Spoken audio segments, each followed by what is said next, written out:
Bien, ante todo debo pedirles disculpas por la incidencia que impidió el normal desarrollo en directo, tal como estaba previsto de esta conferencia. La razón fue un corte inesperado de luz de la corriente eléctrica en la zona en la cual estaba yo emitiendo. Y obviamente, pues eso hizo que todos los sistemas, y en concreto la conexión a Internet, dejaran de funcionar y que no pudiera seguir con la charla.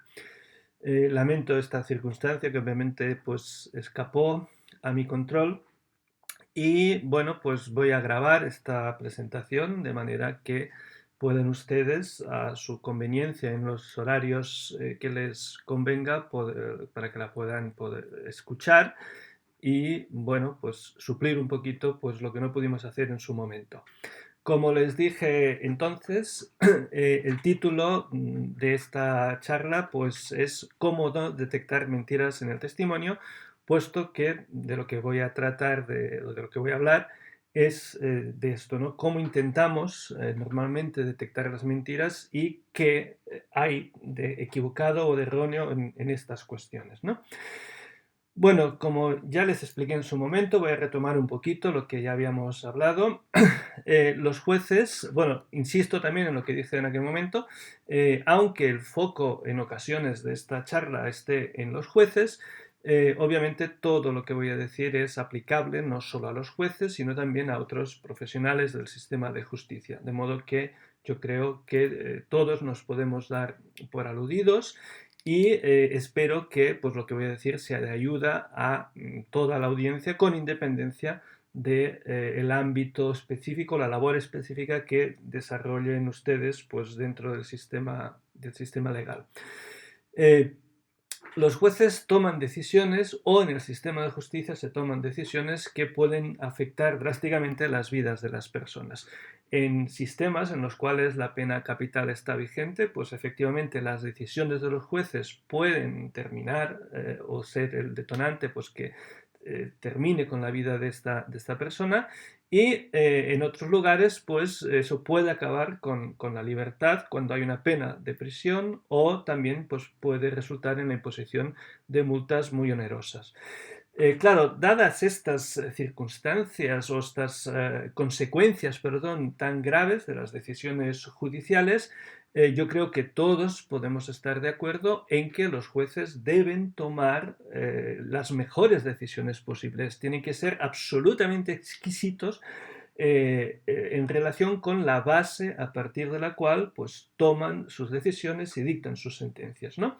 En otras palabras, deberían basar sus decisiones en las mejores evidencias posibles, las que tengan un mínimo margen de error.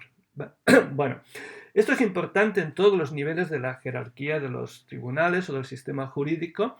Sin embargo, a medida que vamos subiendo en esa jerarquía, pues esto se convierte en más importante, ¿no? Debido, entre otras cuestiones, a que se agota la posibilidad de recurso de una decisión judicial. En el sistema español tenemos aquí en esta imagen que hay en la parte inferior derecha de la diapositiva la jerarquía de los tribunales en España, con la excepción del Tribunal Constitucional. En la cúspide de esta pirámide tenemos al Tribunal Supremo, ¿no? De modo que si bien es importante que todos los tribunales pues, se basen en la mejor evidencia, dado que pues, sus decisiones van a tener consecuencias muy importantes en la vida de los ciudadanos, esto es particularmente así en el Tribunal Supremo, puesto que está en la cúspide de esa pirámide, ¿no?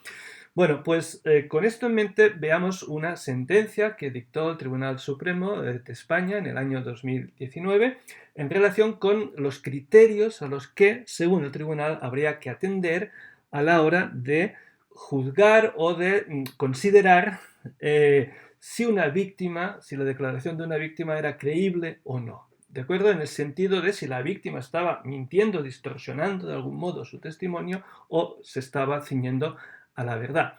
Esos criterios son los que tenemos en esta diapositiva, ¿no? Según el tribunal hay que atender a la seguridad en la declaración de la víctima ante el tribunal, a la concreción en el relato de los hechos ocurridos objetos de la causa, a la claridad expositiva ante el tribunal, al lenguaje gestual de convicción que muestra la víctima. Nos dice el tribunal: este elemento es de gran importancia y se caracteriza por la forma en que la víctima se expresa desde el punto de vista de los gestos con los que se acompaña en su declaración ante el tribunal. También habla de la seriedad expositiva, que aleja la creencia del tribunal de un relato figurado, con fabulaciones o poco creíble, de la expresividad descriptiva en el relato de los hechos, la ausencia de contradicciones, la ausencia de lagunas en el relato. La declaración, nos dice también, no debe ser fragmentada, debe desprenderse un relato íntegro de los hechos y no fraccionado, incluyendo solo aquello que le interese declarar y ocultando lo que no. Y también en relación con esto nos dice que la víctima debe contar tanto lo que a ella de su posición beneficia como aquello que le perjudica. Bien, esta sentencia es interesante desde varios puntos de vista, me parece a mí, ¿no? Un primer aspecto que es fundamental y que es obvio en cuanto la leemos es que el tribunal nos ofrece todo un listado de indicios verbales y no verbales que, a su juicio, a su criterio, nos permitirían inferir si esta persona, si esta víctima en este caso, está mintiendo o está diciendo la verdad, ¿no? Claro. Sin embargo, lo que se está expresando en esta sentencia son indicios reales de sinceridad o es la creencia que tienen los miembros del tribunal, ¿no? Y claro, en realidad lo que tenemos aquí es un ejemplo maravilloso.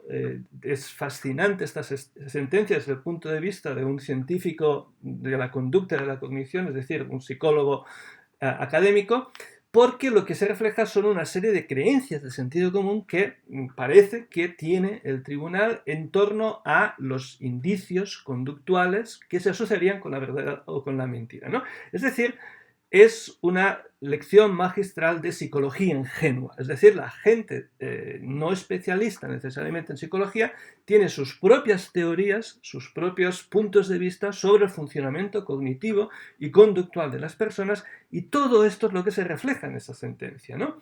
Claro, lo que sucede aquí es que, claro, nos podemos plantear si esa sentencia y si esas recomendaciones del tribunal realmente se basan en hechos constatados, probados científicamente, o simplemente en sentencias de sentido común que deberían ser corroboradas por parte de la ciencia, ¿no? Y en este sentido, lo que tenemos, de hecho, es una serie de hipótesis de trabajo, que es el primer paso que nosotros tomamos en la investigación científica, ¿no? Es decir, hay una idea que nos parece que tiene un sentido, que puede ser cierta a priori, pero que es necesario contrastar para ver si efectivamente esta hipótesis es apoyada por la evidencia, ¿no? En este sentido, déjenme explicarles esto con un ejemplo, ¿no? Vuelvo atrás, uno de los elementos que, al cual alude el tribunal es, por ejemplo, la ausencia de contradicciones en el relato, ¿no? Bueno, ¿realmente la ausencia de contradicciones se relaciona con la sinceridad o es simplemente que el tribunal piensa que es así, ¿no?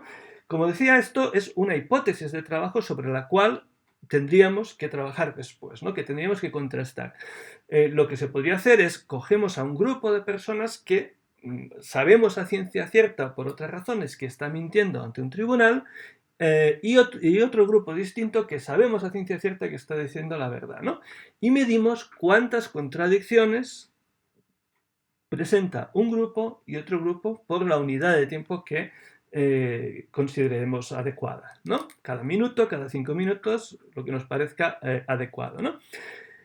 Calculamos la ratio de contradicciones con absoluta precisión y utilizamos todo el arsenal de técnicas estadísticas y metodológicas que la ciencia pone a nuestra disposición para ver si efectivamente la diferencia en la cantidad de contradicciones entre quienes mienten y dicen la verdad es fiable y existe, está presente, ¿no? Y entonces, y solo entonces, pero no antes, podríamos recomendar a los tribunales de nuestro país y de otros países que tuvieran en cuenta la ausencia de contradicciones como un indicio de verdad o de mentira, ¿no? ¿Qué quiero decir con todo esto? Con todo esto lo que quiero decir es que ese listado que nos ofrece el Tribunal Supremo son hipótesis contrastables científicamente. Pero para ofrecerlas como recomendaciones, primero, tienen que haberse contrastado, tenemos que haber hecho ese trabajo, ¿no? Y segundo, ese contraste nos tiene que haber indicado que efectivamente esas diferencias existen y que efectivamente son fiables y que efectivamente quienes mienten pues ofrecen más o ofrecen menos, habría que ver lo que nos sale, contradicciones, que quienes dicen la verdad, ¿no? ¿Se ha hecho esto? Pues puede que se haya hecho, puede que no se haya hecho. El tribunal no alude a evidencias científicas que apoyen estos puntos de vista, ¿no? Y en los casos que se ha hecho, ¿se ha encontrado esta evidencia? Pues de nuevo, no nos lo dice el tribunal, ¿no? Bueno, y por último, en relación con esta sentencia, esas hipótesis, si bien muchas de estas, este listado que nos ofrece de posibles indicios el tribunal, muchos de ellos se pueden transformar en hipótesis de trabajo que habría que examinar con las herramientas que la ciencia pone a nuestra disposición, al mismo tiempo hay otras que son demasiado imprecisas, demasiado vagas y demasiado ambiguas, ¿no? Aquí tenemos un par de ejemplos. El lenguaje gestual de convicción. Bueno, ¿qué gestos concretos, no? Porque lo que nos está diciendo es, si los gestos de la persona le convencen a usted de que dice la verdad, dice la verdad. Y si no le convencen de que dice la verdad, entonces es que está mintiendo. Ya, pero ¿qué gestos? Porque los gestos que yo interpreto como indicios de verdad, el señor o la señora que está sentada a mi lado puede entender que esos mismos gestos son indicios de mentira. Entonces, no nos vale con decir los gestos me permiten inferir que la persona miente y dice la verdad. Por lo tanto, lo que estamos diciendo es guíese usted por su intuición. Si a usted le parece que la persona dice la verdad, entonces dice la verdad. Y si no, entonces miente, ¿no? Claro, habría que determinar qué gestos concretos señalan que la persona dice la verdad, qué gestos concretos señalan que la persona miente, y después hacer todo lo que he dicho antes, hacer contrastes científicos, estudios empíricos para ver si efectivamente esos gestos diferencian, ¿no? Y algo parecido encontramos con la seriedad expositiva que aleja la creencia de un relato figurado. ¿Qué aspectos concretos están detrás de esa seriedad expositiva? ¿A qué elementos específicos tenemos que atender para decidir esto, ¿no? Porque, insisto, cada cual puede fijarse en una cosa y cada cual va a defender su postura y cada cual va a decir, lo dice el Supremo, entonces lo estamos haciendo bien, ¿de acuerdo? Bueno, de modo que, claro, lo que vemos aquí es que quizás estas no sean las mejores evidencias posibles. Y eso es un poquito preocupante cuando el Supremo hace ese tipo de recomendaciones y no están apoyadas en evidencias sólidas y en datos pues realmente que nos permitan tener confianza en la utilidad de esos indicios, ¿no? Claro, quizás esto sea simplemente una excepción y quizás pues no sea un elemento compartido por el mundo del derecho o por otros tribunales, ¿no? Si esto fuera así, hombre, es preocupante que lo diga el Supremo, pero quizás no sería una fuente muy extrema de preocupación. Sin embargo, parece que esta sentencia del Tribunal Supremo no es una rareza, no es una excepción, sino que esos elementos que están ahí pues son compartidos por otros tribunales, no solo en España, sino también en otros países, ¿no? Tenemos aquí algunos ejemplos, ¿no? El primero es una sentencia pues, de España, donde de nuevo se nos da todo un listado de elementos conductuales como posibles indicios de la sinceridad de la persona que está declarando, ¿no? Nos habla del nerviosismo, la dinámica del gesto, el silencio, el tono de voz, los titubeos, vacilaciones, contradicciones, etcétera, etcétera, ¿no? No solo en España, vámonos a otros sitios. Aquí tenemos dos citas de tribunales canadienses, ¿no?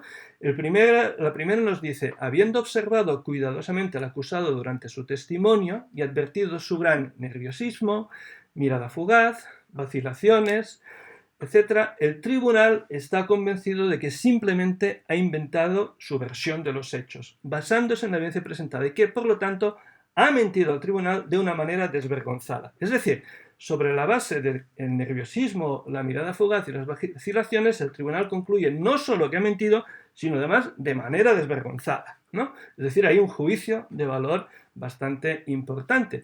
Bueno, cabe que nos Preguntemos entonces, ¿realmente el nerviosismo, la mirada fugaz y las vacilaciones permiten llegar a esa conclusión y con esa contundencia? Y si lo permiten, pues yo quiero que me demuestren que lo permiten, porque, insisto, estamos tomando decisiones muy importantes que van a tener consecuencias gravísimas para las personas, ¿no? Y algo parecido pues en la última cita que tenemos aquí, ¿no? Evaluar el lenguaje del cuerpo y hacer contacto ocular pueden ser de gran ayuda para decidir si aceptar o no una declaración de culpabilidad. Bueno, sigamos nuestro recorrido geográfico y aquí tenemos pues el caso de Estados Unidos, ¿no?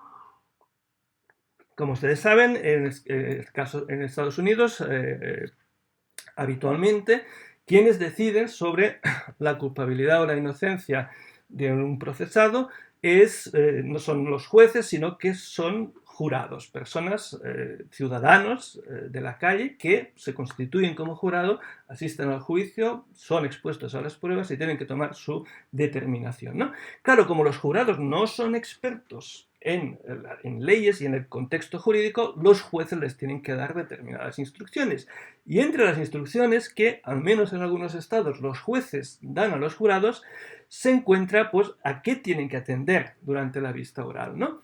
Y aquí tenemos algunas citas tomadas de esas instrucciones literales redactadas que los jueces dan a los jurados, ¿no? En Florida, por ejemplo, les dicen: al evaluar la credibilidad de cualquier testigo y el peso que darán al testimonio de cualquier testigo, ustedes pueden adecuadamente considerar el comportamiento del testigo mientras testifica, ¿no?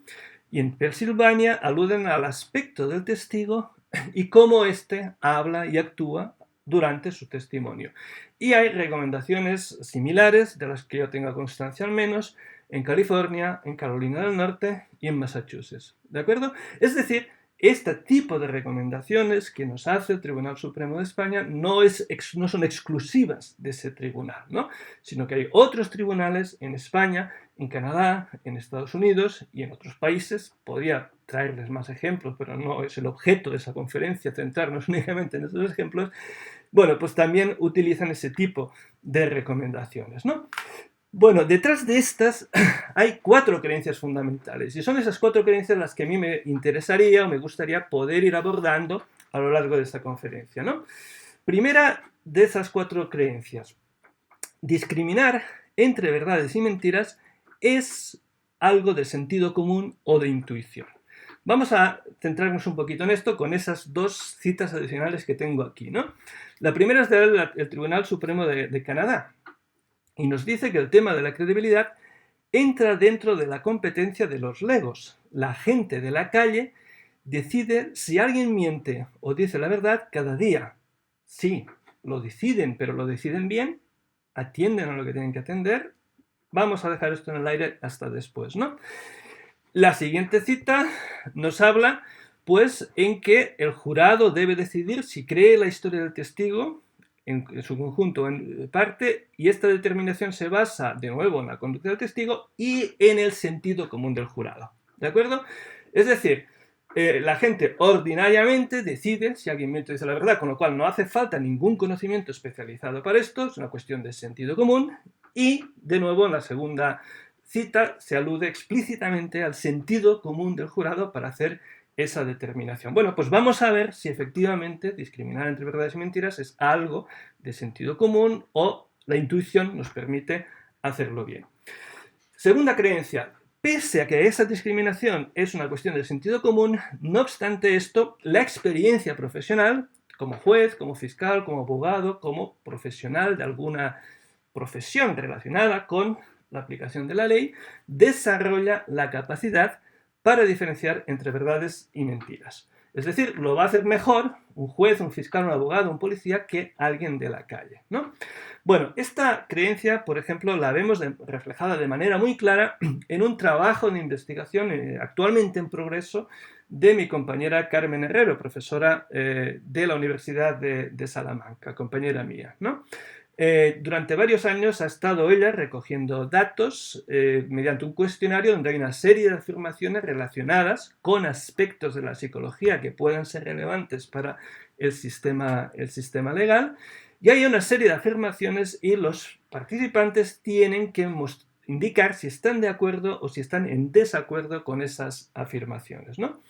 Una de las afirmaciones, la que tenemos aquí en lo alto de esta diapositiva: la práctica y la experiencia profesional, jueces, abogados, etcétera, son determinantes para conocer cuando un testigo o un acusado está diciendo la verdad.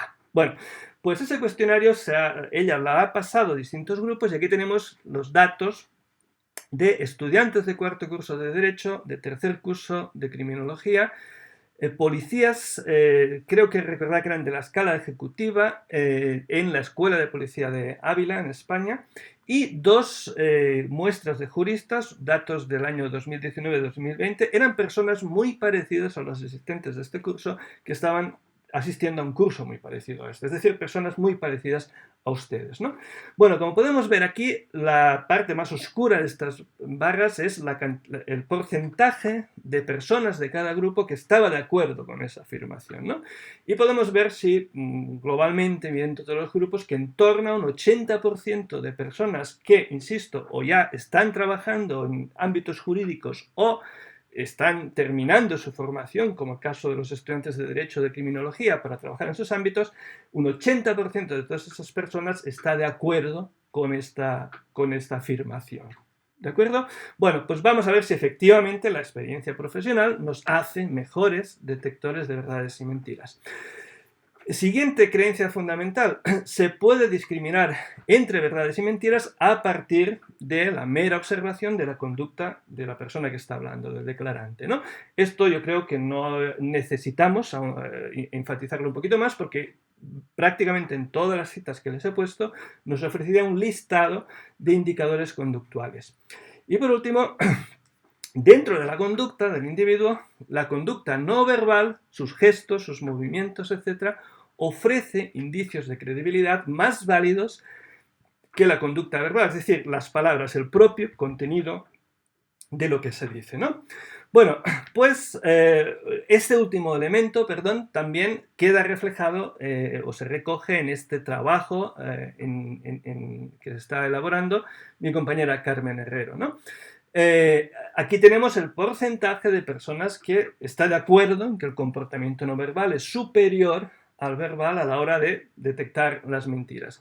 Como podemos ver, entre estudiantes de Derecho, de Criminología y de la Policía, pues los porcentajes están por encima del 90% y se acercan muchísimo al 100% en los dos grupos, ¿no?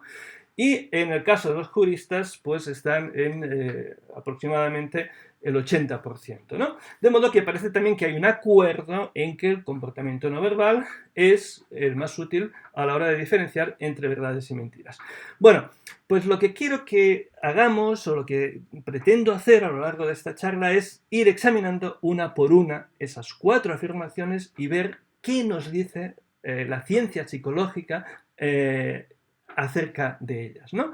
Porque, insisto, aunque pues se están haciendo recomendaciones desde determinadas instancias, Tribunal Supremo, por ejemplo, pues parece que desde estas instancias se obvia un hecho fundamental, y es que desde hace 80 años se está examinando científicamente todos esos elementos por parte de especialistas en ciencias de la conducta, en ciencias cognitivas y en ciencias de la información, de la comunicación, ¿no?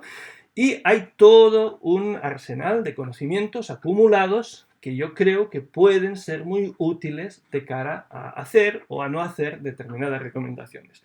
De modo que vamos a ver si efectivamente discriminar entre verdades y mentiras es una materia de sentido común, si la experiencia profesional nos ayuda en este sentido, si podemos hacer esa discriminación a partir de la conducta, y si dentro de la conducta no verbal es más útil que las palabras o el propio contenido del discurso, ¿no?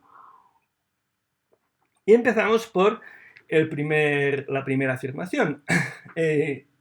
¿Podemos detectar verdades o mentiras a partir del sentido común o la intuición? Claro, si esto fuera así, todos podríamos detectarlas, y las podríamos detectar muy bien y con mucha facilidad. No tendría una gran complejidad esta tarea, ¿no? Bueno, vamos a ver esto. Lo que tenemos en esta diapositiva son básicamente los resultados de 2 metaanálisis. ¿Qué es un metaanálisis? Bueno, vamos a empezar por ahí y no les voy a aburrir con cosas muy técnicas, simplemente les quiero dar las nociones básicas para que podamos ir entendiendo lo que voy a ir presentando y la importancia o la fuerza que pueden tener estos datos, ¿no? Un metaanálisis, algunos ya lo sabrán, es cuando tenemos muchos estudios científicos que investigan la misma pregunta, por ejemplo, cómo de bien las personas pueden detectar entre verdades y mentiras. Imaginemos que tenemos 20, 40, 100, 200 estudios que examinan esta cuestión, ¿no?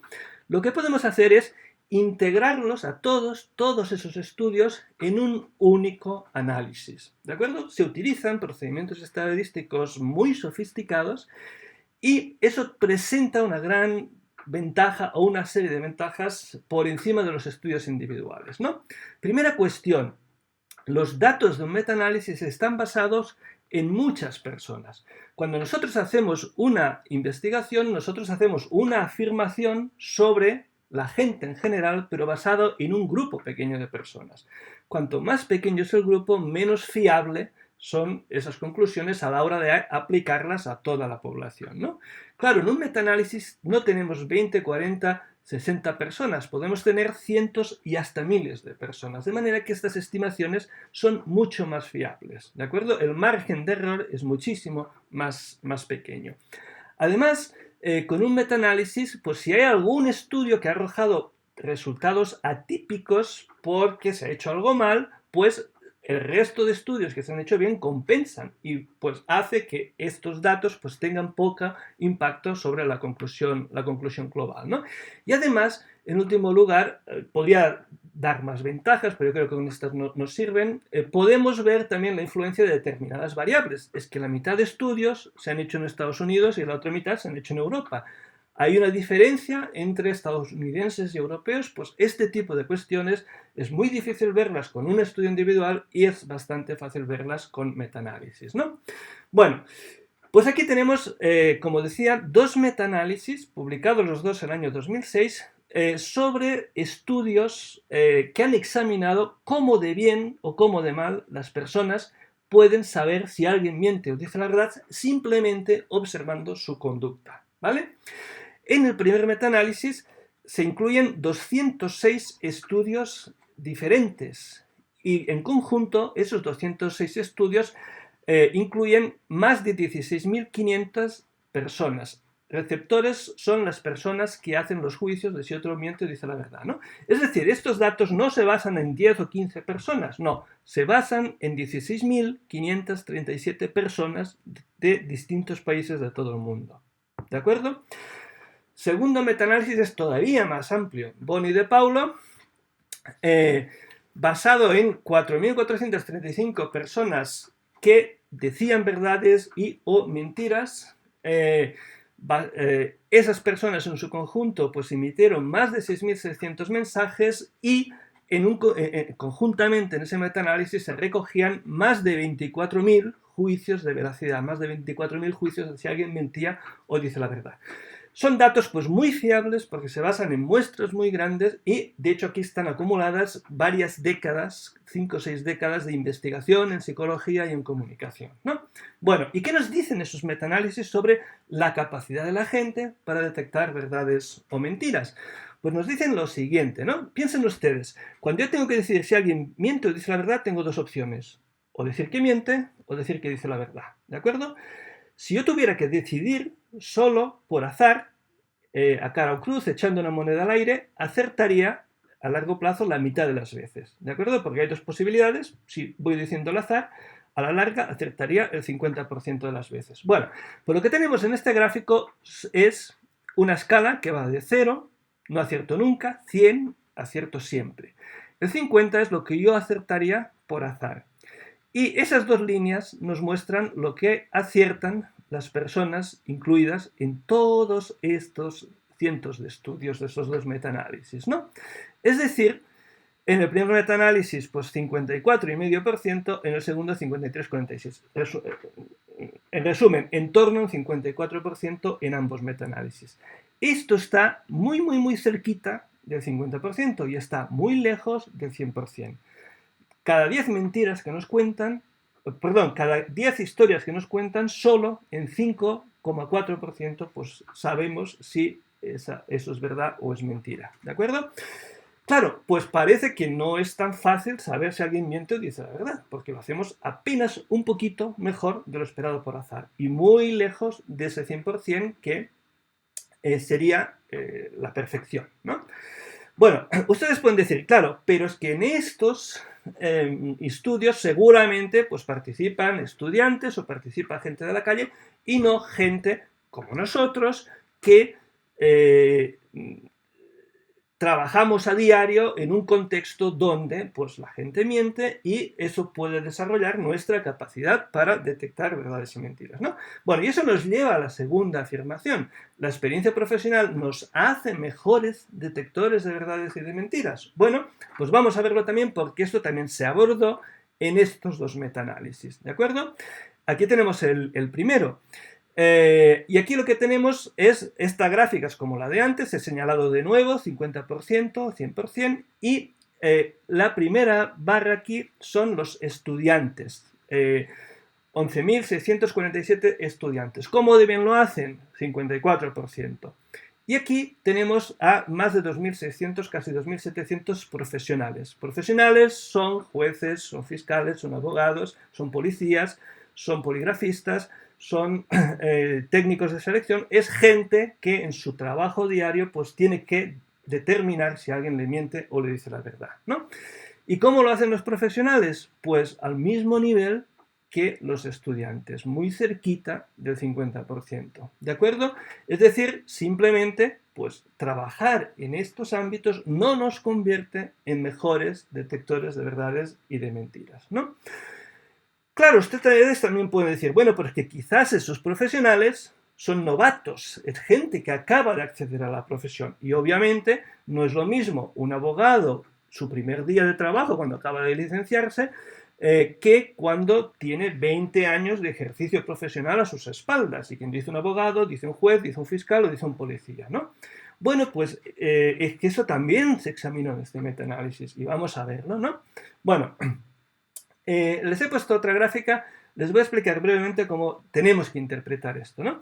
Lo que examinaron Amott y Caster es para esos 2.600 y pico profesionales ver no solo si lo hacían mejor o peor que los estudiantes, que hemos visto que lo hacen parecido, sino vamos a ver si dentro de esos profesionales los que tienen más años de experiencia lo hacen mejor que los que tienen menos años de experiencia, ¿de acuerdo? Y para eso utilizó un estadístico que se llama el coeficiente de correlación. Este estadístico va de 0 a 1. Si no hay ninguna relación en absoluto entre la experiencia profesional y lo bien o mal que se detectan mentiras, el valor es 0. Si a más experiencia mejor se detectan las mentiras y esa correlación es completamente perfecta, entonces tendríamos un valor de 1. Y si a más experiencia peor detectamos verdades y mentiras, entonces tendríamos valores inferiores a 0 hasta un valor negativo máximo de -1. ¿De acuerdo? ¿Cuál es la correlación según este metaanálisis? -0,08. Da igual que sea negativo. Vamos a olvidarnos de esto. Es que 0,08 es técnicamente lo mismo que 0. ¿De acuerdo? No hay relación entre los años de experiencia y lo bien o mal que podemos discriminar entre verdades y mentiras. Y estos son los datos. Y esto se basa en 2.685 participantes de distintas profesiones, relacionadas todas con la detección de mentiras, ¿no? El otro metaanálisis, el de Bond y de Paulo, pues algo parecido. Aquí también se comparan pues 250 grupos distintos de estudiantes con 42 muestras de profesionales de distintos ámbitos y podemos ver también que los dos están pues un poquito por debajo del 54%. ¿De acuerdo? De modo que, claro, ¿qué nos dicen esos datos? Pues ya nos dicen que esas dos primeras asunciones básicas que íbamos a discutir son falsas. Discriminar entre verdades y mentiras no es cuestión de sentido común e intuición. Y en segundo lugar, la experiencia profesional no desarrolla la capacidad de las personas para poder separar entre verdades y mentiras. Vayamos a las otras dos. ¿Podemos discriminar entre verdades y mentiras a partir de la conducta? Bueno, pues la gente de todo el mundo piensa que sí. Y de hecho hay una serie de creencias compartidas sobre los posibles indicadores de la mentira, ¿no? Los datos que tenemos aquí son, a mí es un estudio que me parece fascinante, además por su magnitud y por su trascendencia, ¿no? Es un trabajo pues dirigido por Charlie Bond al principio de los años 2000, se publicó en el año 2006, y en el primer estudio participaron 20 mujeres y 20 hombres de cada país por un total de 58 países. Es decir, había 58 países, en cada país contestaron a un cuestionario 20 mujeres y 20 hombres, para un total de 2.300 y pico personas. El segundo estudio se hizo todavía en más países, en 63 países diferentes. De nuevo, 20 mujeres y 20 hombres en cada país. Los dos estudios investigaron qué creencias tenían las personas sobre los posibles indicios de la mentira, ¿no? En el primer estudio se usó una pregunta abierta. ¿Cómo cree usted que podemos saber si alguien está mintiendo? Y en el segundo se usaron ya preguntas cerradas basadas en los indicios detectados en el primer estudio. Cuando alguien miente, usted piensa que mira más fijamente al otro, menos o igual que cuando dice la verdad. Cuando alguien miente, cambia más de postura, cambia menos de postura o lo hace igual que cuando dice la verdad, etcétera, ¿no? Y ambos estudios arrojan resultados muy similares. Las personas de todo el mundo creen que cuando el otro miente, pues desvía la mirada, muestra conductas de nerviosismo, es menos coherente o menos consistente en su declaración, hace movimientos con el cuerpo, hace cambios de postura, se toca a sí mismo, tartamudea más, hace más pausas, etcétera, etcétera, etcétera. Y curiosamente, no vamos a hablar de las razones por eso, porque nos desviaríamos del tema y nos llevaría mucho tiempo. Curiosamente, esas creencias son muy parecidas en países muy diferentes, de culturas también muy distintas, ¿no? De modo que en todo el mundo las personas asocian la conducta con la sinceridad. Piensa que hay determinados indicadores de la conducta verbal y no verbal que reflejarían si la persona está mintiendo diciendo la verdad. Pero ¿son ciertas estas creencias? Bueno, de nuevo ustedes me pueden decir, claro, pero es que quizás estos datos pues, se basan en gente que no tiene un conocimiento especializado relacionado con esas cuestiones. Bueno, pues es que también se han hecho estudios midiendo las creencias de profesionales, ¿no? Aquí tenemos citados dos estudios que se han hecho específicamente con jueces y otros estudios se han hecho con fiscales, con policías, con agentes de aduana, con agentes secretos, con funcionarios de prisiones, etcétera, etcétera, ¿no? Toda esta investigación, en el año 2004, Leif Strongwell, un investigador sueco, pues la revisa en un capítulo del libro y su conclusión la leo, estas son sus palabras, no las mías, únicamente las he traducido al español, la tenemos aquí al final de esta diapositiva, ¿no? Los profesionales tienen básicamente las mismas creencias que la gente común en relación con los indicios de la mentira, ¿no? Bueno, pues vamos a ver si esas creencias son ciertas o no. Y para esto vamos a examinar otro metaanálisis. Y lo que examinó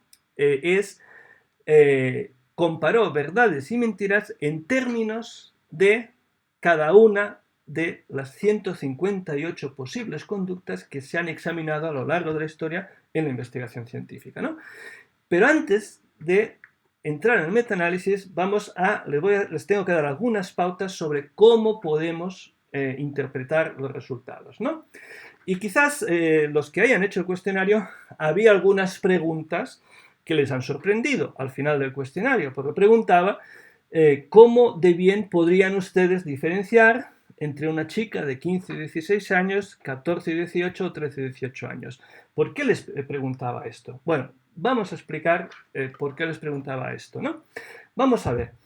En esos metaanálisis en ese metaanálisis que vamos a ver ahora, la diferencia entre verdades y mentiras se mide con un estadístico que se llama D de Cohen, porque Cohen es el señor que lo diseñó. Esta D nos sirve para medir cualquier diferencia entre dos grupos. Por ejemplo, nos puede servir para medir la diferencia en altura que hay entre una chica de 15 y una chica de 16 años. En este caso, esto sería una D igual a 0,20. Pero también nos puede servir para ver la diferencia que hay en movimientos nerviosos entre verdades y mentiras. ¿De acuerdo? ¿Qué pasa? Que nosotros pues podemos ver lo fácil o lo difícil que es diferenciar entre una chica de 15 y 16 años viendo y sabiendo cuál es el valor de D. Y podemos comparar las Ds que marcan la diferencia en distintas conductas, movimientos nerviosos, cantidad de miradas, tartamudeos, etc., entre verdades y mentiras, y ver si son mucho mayores, igual o menores que esas Ds que tenemos aquí. Vamos a ir desgranando eso un poquito, con un poquito más de detenimiento para que nadie se pierda, ¿no? Vamos primero a ver esto. La diferencia en términos de este estadístico entre una chica de 15 años y una chica de 16 años es una D de 0,20. Seguramente, yo no sé lo que han contestado ustedes en el cuestionario, no lo he mirado todavía, pero a mí me parece muy difícil, solamente a partir de la altura, no tengo otro dato que no sea la altura, saber si una chica tiene 15 años o tiene 16 años. La diferencia es muy pequeña y en ocasiones, pues, incluso hay chicas de 15 años que son más altas que chicas de 16. Esto imaginen ustedes que tomamos 100 chicas de 15 años, 100 chicas de 16, calculamos la altura media de las de 15, la altura media de las de 16 y las de 16 son un poquito más altas que las de 15, como media, como grupo, ¿de acuerdo? Esa diferencia, según Cohen, equivale a una D igual a 0,20 y es lo que él llama, esto es un tamaño pequeño del efecto, es un valor pequeño de D, ¿de acuerdo? Entre 14 y 18 años la diferencia en altura ya es mayor, ya es más grande. Y eso es lo que Cohen nos dice, esto es una D igual a 0,50. Y entre 13 y 18 años nos dice Cohen, esta es una D larga, grande, y tiene un valor de 0,80. Claro, a la mayoría de nosotros nos resulta relativamente fácil diferenciar entre una chica de 13 y una chica de 18 años, pero nos resulta bastante difícil diferenciar entre una chica de 15 años y una chica de 16 años. ¿De acuerdo? Bueno, pues vamos a ver lo que nos dice ese metaanálisis sobre los indicios de la mentira. ¿Cuál es la diferencia entre verdades y mentiras en, por ejemplo, movimientos nerviosos? Está al nivel de la diferencia en altura entre una chica de 14 y 18 años, de 13 y 18, o está más cerca de la diferencia en altura de una chica de 15 y 16 años, ¿no? Bueno, en este metaanálisis publicado el año 2003 se examinaron 158 indicios de la verdad o la mentira. Cuando hablo de indicios o cuando hablo de claves digo conductas concretas. Es cómo utilizamos las palabras en nuestra disciplina, ¿no?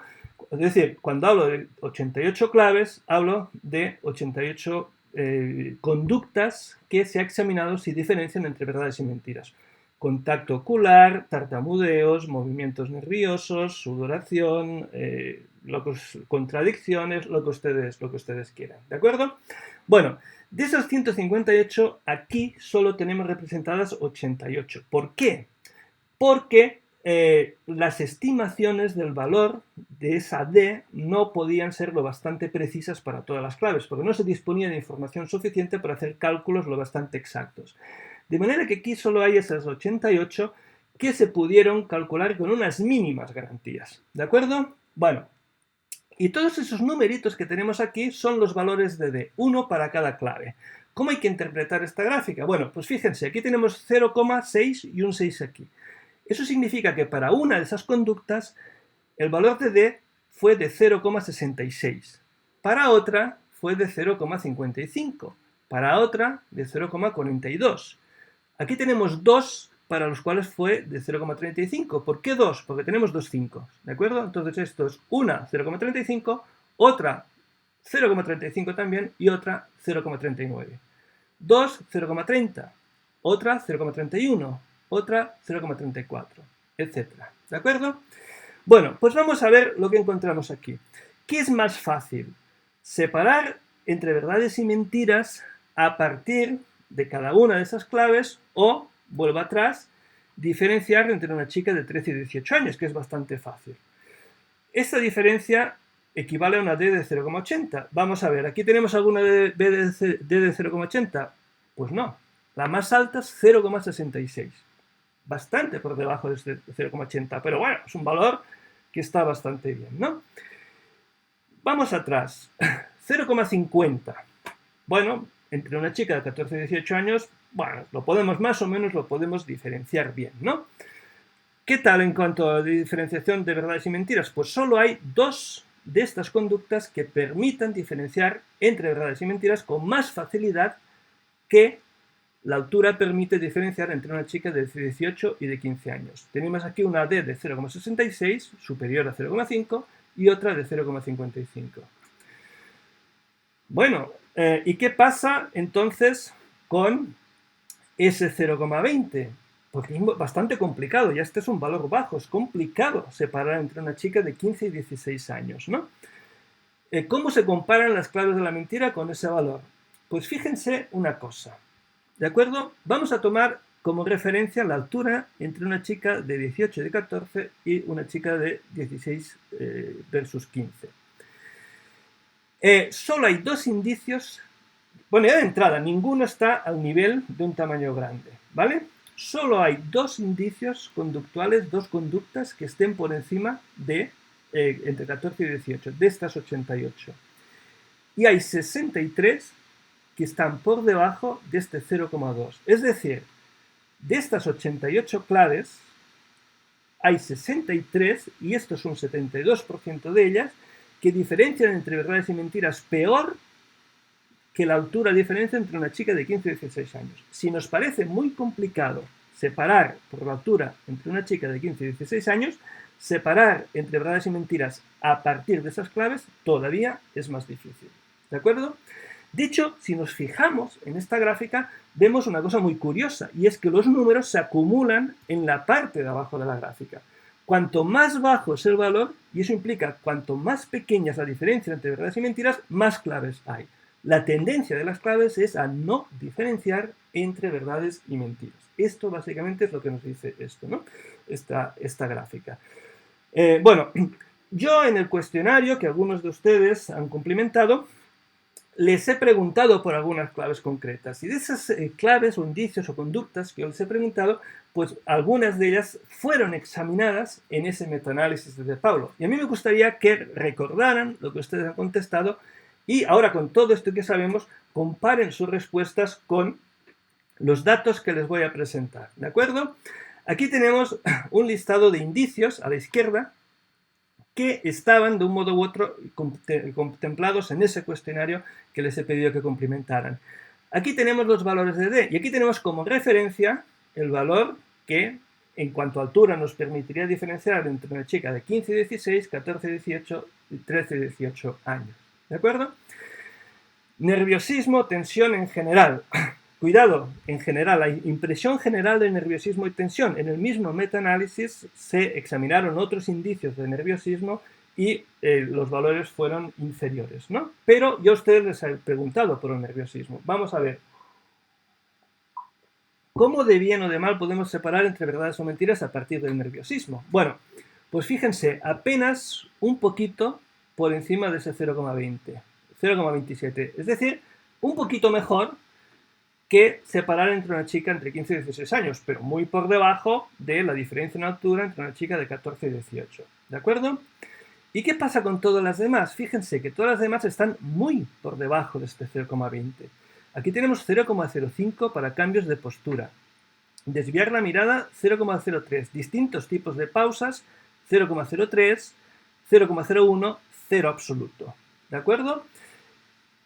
Todos esos valores de 0,05 para abajo son indistinguibles de 0. No podemos en absoluto separar entre verdades y mentiras a partir de todos estos indicios. Y de nuevo, eso no lo digo yo, es que esto lo dice un metaanálisis que engloba 50 años de investigación y decenas de estudios y muchísimas claves y muchísimo trabajo detrás, ¿no?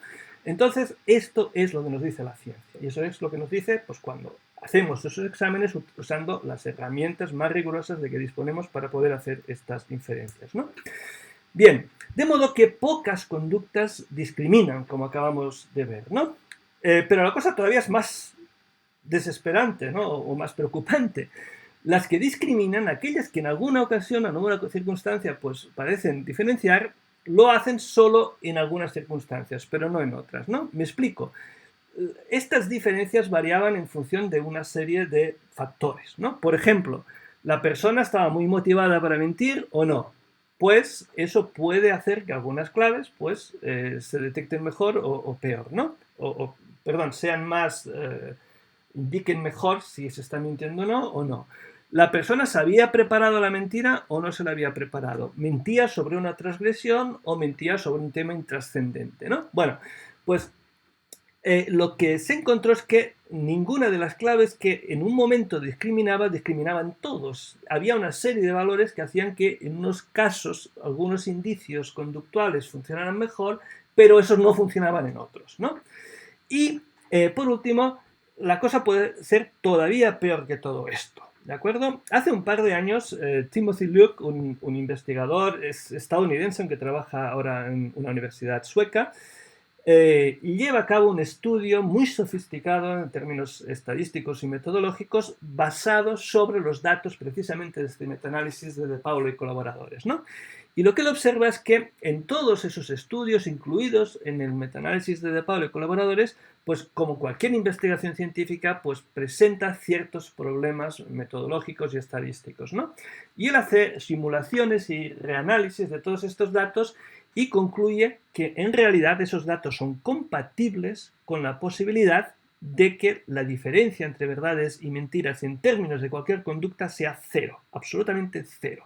Es una conclusión devastadora, pero muy bien fundamentada cuando nos leemos su trabajo, ¿no? La literatura empírica nos dice es compatible con la posibilidad de que no haya ningún indicio real del engaño, ¿de acuerdo? De modo que, pues, y hemos visto que discriminar entre verdades y mentiras no es cuestión de sentido común, la experiencia no lo desarrolla y no se puede discriminar a partir de la conducta, de manera general, ¿de acuerdo? Claro, si no se puede discriminar a partir de la conducta, pues ya va a dar igual si es verbal o no verbal, porque no se puede, ¿no? Bueno, realmente esto es así. Vamos a ver también lo que nos dicen los trabajos científicos, ¿no? En el metaanálisis que acabamos de ver de Pablo Colaboradores, la generalidad de los indicios no discriminaban, pero los no verbales funcionaban peor que los verbales, ¿de acuerdo? Las que discriminaban en algunas ocasiones eran básicamente indicios verbales, contenido del discurso, no gestos, no movimientos, no posturas, no tono de voz, no estas cosas. El metaanálisis que hemos visto también al principio de Bon y de Paulo, acertamos más al juzgar la veracidad, al decir si una comunicación es verdadera o falsa, a partir de las palabras que a partir de la conducta no verbal. Y otro metaanálisis del cual todavía no hemos hablado, de Haug y colaboradores, publicado en el año 2014. Lo que ellos examinan es cuando nosotros entrenamos a grupos de personas a detectar verdades y mentiras a partir de la conducta, ¿qué es más útil? ¿Cómo aprenden mejor?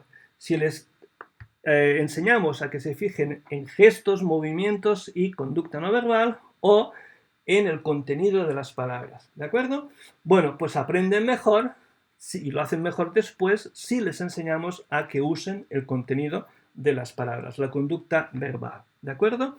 De modo, bueno, aquí tenemos estos resultados. Estos son estas tres gráficas de aquí.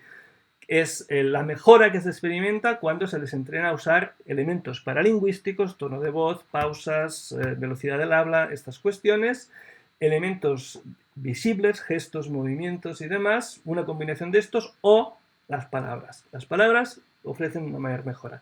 De modo que no solo es falso que, no solo es falso, vuelvo un momentito atrás, no solo es falso que la conducta no verbal funcione mejor, sino que es justo al revés. Funciona menos mal o algo mejor, pues el comportamiento verbal que el no verbal cuando tenemos que determinar si alguien miente o dice la verdad. Claro, esto nos lleva a algunas consideraciones que yo creo que son de relevancia para ustedes y que se relacionan con todo esto de escuchar a la persona durante un juicio y poder ver su comportamiento y poder escuchar todo lo que ella dice y todo ese tema de la inmediación y demás, ¿no? Y me quiero centrar en un aspecto concreto relacionado con toda esta cuestión, ¿no? Nos basta con simplemente escuchar a la persona o simplemente leer una declaración de su testimonio, o es necesario que durante la vista podamos ver físicamente el cuerpo de esa persona, cómo se mueve y cómo se comporta, ¿no? Claro, si acabamos de decir que la conducta en general funciona mal y que la no verbal funciona peor que la verbal y que la verbal pues funciona algo mejor, quizás deberíamos recomendar pues directamente simplemente leer una transcripción, ¿de acuerdo? Claro, estas consideraciones han llevado a algunas polémicas en Estados Unidos, en Canadá y en Reino Unido. En concreto, ha habido algunos casos en estos países en el cual el tribunal ha obligado a mujeres de religión musulmana a quitarse el velo para testificar ante el tribunal, argumentando que el no tener acceso a esa parte de su comunicación no verbal, a los movimientos que puede hacer con el rostro, pues limita la capacidad del tribunal para poder decidir si ese testimonio es fiable o no. En palabras, el caso de Canadá llegó al Tribunal Supremo a través de unos recursos y aquí tenemos los argumentos que esgrimió el Tribunal Supremo para apoyar esta decisión, ¿no? La comunicación no verbal puede proporcionar al contraexaminador indicios valiosos para desvelar la falta de certeza o engaño y ayudar a obtener la verdad. Y en concreto, nos dice el tribunal, cubrir la cara de un testigo también puede impedir la evaluación de la credibilidad del decisor. ¿Es cierto entonces esto, que cubrir la cara? Bueno, primero, que la comunicación no verbal es necesaria. Ya hemos visto que no. Pero ¿qué pasa con lo de cubrir la cara, no? Bueno, pues estos tipos de decisiones y estas polémicas propiciaron o inspiraron una investigación llevada a cabo por un equipo internacional dirigido precisamente por una investigadora canadiense, Amy Leach. El trabajo consiste en dos estudios empíricos distintos. El primero se llevó a cabo precisamente en Canadá y el segundo se llevó a cabo en 3 países distintos. De nuevo, Canadá, para corroborar los resultados previos, Reino Unido y Holanda. En estos trabajos, pues, había un grupo, bueno, más bien 2 grupos de mujeres que veían un vídeo donde aparecía un delito. Y después tenían que testificar frente a una cámara en relación con este delito. La mitad de ellas, o un grupo de ellas, pues mentía y alteraba los hechos que habían aparecido, y la otra mitad, pues decía la verdad. Otro grupo decía la verdad, ¿de acuerdo? Y había 3 condiciones. En una condición, las mujeres testificaban sin ningún velo. En otra condición, testificaban con un hijab. Un hijab es esto que tenemos aquí. Es un velo musulmán, pero que deja descubierta, como podemos ver, toda esta parte del rostro. Y en la otra condición, testificaban con un niqab, que es esto de aquí. Lo cubre todo, salvo la zona de los ojos. Los participantes pues vieron estos vídeos y tenían que decir en cada caso si esta persona mentía o decía la verdad. Los resultados fueron idénticos en los 2 estudios y en el estudio 2 el país no tuvo ningún efecto sobre los resultados, ¿no? Y se encuentra lo siguiente. Primero, no hubo diferencias entre hijab y niqab. Aunque estos valores son distintos, como estos son estimaciones y el valor real puede ser un poquito por encima, un poquito por debajo, es posible que esos 2 grupos se solapen, ¿no? De manera que, en términos estadísticos, esas diferencias es lo que nosotros llamamos que no son estadísticamente significativas, son equivalentes, ¿de acuerdo?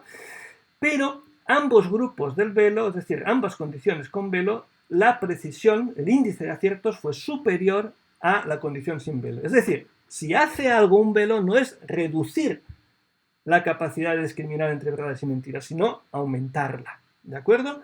Claro, ustedes van a decir, pero tampoco la aumenta tanto, porque un 58%, un 59% siguen siendo valores muy bajos, siguen estando muy cerca del 50 y muy lejos del 100. Efectivamente, ¿pero por qué? Porque seguimos con la conducta. Sigue siendo conducta, es conducta verbal, pero sigue siendo conducta. Y no verbal, porque el velo puede que tape parte de la cara, al menos uno de ellos, pero seguimos viendo el cuerpo y los gestos y los movimientos, ¿no? Sin embargo, aunque sigan siendo, es decir, aunque sean índices más bajos, no son inferiores, sino superiores al 52%. Y no es lo mismo fallar 52 veces de cada 100 que fallar, 48 que fallar 42. ¿De acuerdo? Bueno, en definitiva, pues que parece que efectivamente el cubrir el rostro o el limitar el acceso visual al testigo, pues no perjudica la evaluación de la credibilidad, sino todo lo contrario, ¿no? Bueno, pues ya estamos llegando al final. Conclusiones, pues esos 4 elementos fundamentales: discriminar entre verdades y mentiras, no es cuestión de sentido común o intuición. La experiencia profesional no desarrolla la capacidad para diferenciar entre verdades y mentiras.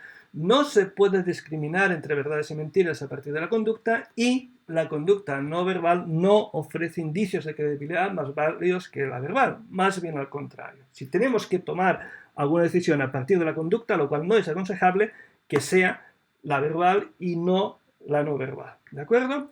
Claro, esto nos deja en un terreno pues un poco desesperanzador, ¿no? Entonces, ¿cómo podemos diferenciar entre verdades y mentiras? Bueno, creo que estamos ya fuera de tiempo, de manera que esta parte, pues tienen ustedes mi permiso absoluto para saltársela, pero me parecía que, claro, dejar la conferencia así, de esta manera, diciendo, vale, pues no podemos hacer nada, pues era un poquito fastidiado, ¿no? De manera que, aunque no haya tiempo, eso sería materia de otra presentación, pues voy a decirles algunas líneas de investigación que existen ahora sobre cómo podríamos detectar verdades o mentiras, ¿no? Primera aproximación, yo creo que es fundamental y básica, ¿no? No usemos la conducta, vamos a usar cosas diferentes de la conducta, y si solo tenemos la conducta, no decidamos, digamos, no tenemos pruebas suficientes para saber si esto es verdad o es mentira, ¿de acuerdo? Hay algunos estudios que se han hecho para ver cómo las personas realmente detectan mentiras en su vida cotidiana, ¿de acuerdo? Es decir, cogemos a un grupo de personas y le decimos, piense usted en una mentira que detectara en el pasado y dígame cómo logró detectarla, ¿de acuerdo? Bueno, pues se han hecho 3 o 4 o 5 estudios en este sentido, ¿no? En el año 2019, pues nosotros mismos hicimos un pequeño, y digo pequeño porque realmente son pocos estudios, porque es una línea de investigación nueva, ¿no? Un pequeño metaanálisis de esos estudios, ¿no? Y lo que encontramos es que básicamente, efectivamente, la gente, esas mentiras que detecta, no las detecta a partir de la conducta, o casi nunca las detecta a partir de la conducta. Las detecta a partir de lo que podríamos llamar indicios no conductuales o también indicios contextuales. ¿Qué son esos indicios? Pues evidencias tangibles que nos prueban materialmente que lo que decía la persona, el mentiroso, es falso. Información de terceras personas que saben la verdad y vienen y nos dicen, pues esto que te contó este señor es falso porque yo lo vi haciendo esta otra cosa y yo sé de buena tinta que esto es falso, ¿no? Inconsistencia con el conocimiento. Lo que nos dice el mentiroso no encaja con cosas que nosotros sabemos que son ciertas, ¿no? O la propia confesión del mentiroso. Bueno, pues en esta síntesis metaanalítica de, creo que eran 3 estudios, pero en uno se había recogido datos de 2 muestras y demás. En este pequeño metaanálisis, un 84% de las mentiras se detectaron no a partir de la conducta, sino a partir de ese tipo de indicios, ¿no? Y cuando examinamos, pues, qué tipo de indicios, la lista de indicios que la gente nos dijo que había usado para detectar esas mentiras, pues también un 82% de esos indicios eran no conductuales, ¿de acuerdo? De modo que, primera recomendación, no usemos la conducta, usemos otras evidencias, otras pruebas que son mucho más fiables que la propia conducta, ¿no? Segunda línea de investigación. A ver, esto es un poquito complicado, a ver si logro explicarlo con claridad y con brevedad. Tradicionalmente hemos pensado que podíamos detectar mentiras simplemente observando la conducta de la persona, y si la persona mentía, pues espontáneamente eso se iba a desvelar en su conducta, y si decía la verdad, pues lo mismo, ¿no? Pero ya hemos visto que esto no es así. Y entonces lo que se ha propuesto es que lo que tiene que hacer el detector de mentiras es no solo observar, sino actuar. Es decir, hacer la entrevista de determinada manera para que aparezcan diferencias entre quienes mienten y dicen la verdad. Pero ¿de qué manera hay que hacer la entrevista? Pues para esto tenemos que tener en cuenta las diferencias psicológicas que existen en las personas cuando mienten y cuando dicen la verdad. Y la mejor manera de entender esto es con un ejemplo. Vamos a suponer que se sospecha que yo he cometido un delito. Y vamos a suponer que yo soy culpable. Y yo digo que no, en el momento del delito no estaba en ese sitio delinquiendo, sino que estaba en otro sitio haciendo otra cosa. Esta es una historia falsa. De manera que yo no voy a querer dar muchos detalles de lo que estaba haciendo. Porque si doy muchos detalles y la policía investiga esos detalles, se va a dar cuenta de que son falsos. ¿De acuerdo? Además, me va a resultar muy difícil dar esos detalles, porque me los tengo que inventar, son todos falsos. ¿De acuerdo? ¿Qué pasa, por el contrario, si yo soy inocente y efectivamente estoy diciendo la verdad, que estaba en otro sitio y que no estaba cometiendo el delito? Y eso es cierto. Voy a estar muy dispuesto a dar detalles, porque yo voy a querer demostrar a la policía que realmente yo estaba haciendo otra cosa. Les voy a dar muchos detalles para que ella lo pueda examinar y pueda corroborar que efectivamente estoy diciendo la verdad. Y además me va a ser bastante fácil dar esos detalles, porque simplemente tengo que contar de manera exhaustiva todo lo que yo hice, todo lo que yo vi, todo lo que sucedió. Es decir, no tengo que inventar nada, ¿no? Claro, a partir de eso, ¿qué deberíamos hacer a la hora de entrevistar a un sospechoso? Pues deberíamos pedirle que nos diera el máximo de detalles sobre su historia. El mentiroso no nos va a querer dar detalles y le va a costar, porque se los tiene que inventar. De manera que nos va a dar pocos detalles, nos va a dar detalles poco verosímiles, porque se los tiene que inventar, y nos va a dar detalles de cosas que no podemos nosotros verificar después, porque si nos da detalles de cosas que se pueden verificar, vamos a verificar que está mintiendo, ¿no? Mientras que el inocente le va a estar dispuesto a darnos detalles, esos detalles van a ser verosímiles porque son ciertos y además, pues muchos de ellos, pues vamos a poder verificarlos, ¿no? Fíjense que esto implica un rol activo del entrevistador. El entrevistador, en este ejemplo, dice, deme más detalles. Entrevista de una determinada manera, ¿no? Y básicamente aquí no se generan indicios no verbales, sigue sin funcionar la conducta no verbal, son indicios verbales, ¿de acuerdo? Palabras, en este caso hablamos de la cantidad de detalles, su verosimilitud y el grado en que se podrían verificar. Bueno, pues durante los últimos 12 o 13 años se han venido desarrollando una serie de posibles estrategias de entrevista basadas en principios como este que acabo de exponer, ¿no? ¿Qué problema? Pues claro que no sirve para cualquier situación esto. Estos procedimientos se han desarrollado fundamentalmente para la investigación policial y para la fase de instrucción, pero no para la vista oral. Es muy complicado ya cuando tenemos al testigo o a la víctima o al procesado en la sala, pues poder evaluarlo, ¿no? Pero bueno, no sabemos entonces, eso no nos sirve, pero al menos ahora, después de esta conferencia, sabemos qué no debemos hacer durante la vista para evaluar la credibilidad del declarante, ¿de acuerdo? Y bueno, y si he empezado con una sentencia del Supremo que daba la espalda a todo este conocimiento acumulado en comunicación y en psicología en relación con la detección de mentiras, quiero terminar de una manera mucho más positiva, porque también hay jueces que sí están al día de estos conocimientos y que sí los aplican en su trabajo diario, ¿no? Y estas son las instrucciones que una jueza del Tribunal Supremo de Pensilvania propone que hay que dar a los jurados, ¿no? Y esta jueza nos dice lo siguiente: los tipos de factores no verbales que usted se puede encontrar incluyen un testigo o una testigo que desvía la mirada o que mira a los demás a los ojos, que se mueve en su asiento o que permanece quieta, que parece nerviosa o ansiosa o calmada y que habla deprisa o despacio. Debería usted ignorar estos tipos de factores, ya que no son indicadores fiables de la mentira ni de la verdad. Y esas palabras que están en mayúscula no las he puesto yo. Ella en su texto las pone en mayúscula.